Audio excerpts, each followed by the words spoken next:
વડોદરામાં પીએમ મોદીનું મહાસ્વાગત. નવલખી મેદાનમાં 100થી વધુ એસટી બસો ફૂડ પેકેટની તૈયારીઓ. વડોદરા શહેર આજે રાજકીય અને સામાજિક ઉત્સાહના રંગમાં રંગાયું છે. દેશના વડાપ્રધાન નરેન્દ્ર મોદીના આગમનને લઈને શહેરભરમાં તંત્ર દ્વારા વિશાળ તૈયારીઓ હાથ ધરવામાં આવી છે.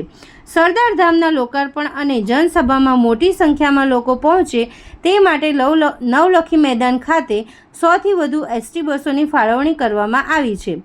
શહેરના દરેક વોર્ડ માટે અલગ બસ વ્યવસ્થા ઊભી કરવામાં આવી છે, જેથી નાગરિકોને અવરજવર કરવામાં મુશ્કેલી ન પડે. પશ્ચિમ બંગાળમાં ભાજપની ભવ્ય જીત બાદ વડોદરામાં યોજાનારા આ કાર્યક્રમને રાજકીય રીતે પણ મહત્વપૂર્ણ માનવામાં આવી રહ્યો છે.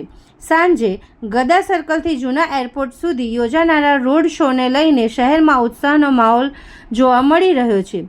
રોડ શોના રૂટ પર સુરક્ષા અને ટ્રાફિક વ્યવસ્થા માટે પોલીસ અને વહીવટી તંત્ર સતત મોનિટરિંગ કરી રહ્યું છે.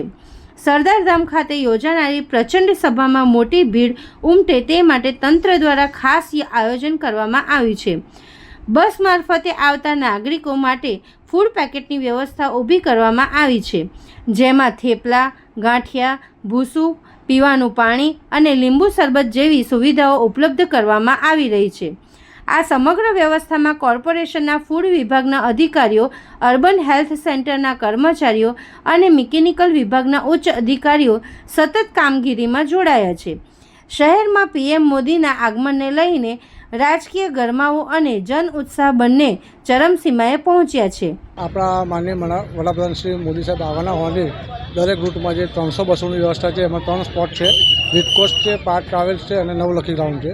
હજી 100 બસોનું સંચાલન કરીને ફૂડ પેકેટ મોકલવામાં આવે છે.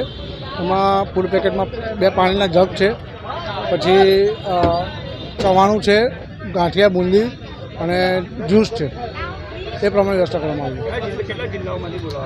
એ આપણે ફક્ત બરોડા છે 150 માટેનો જે 300 બસો છે ને, એની વ્યવસ્થા આપણે કરવામાં આવી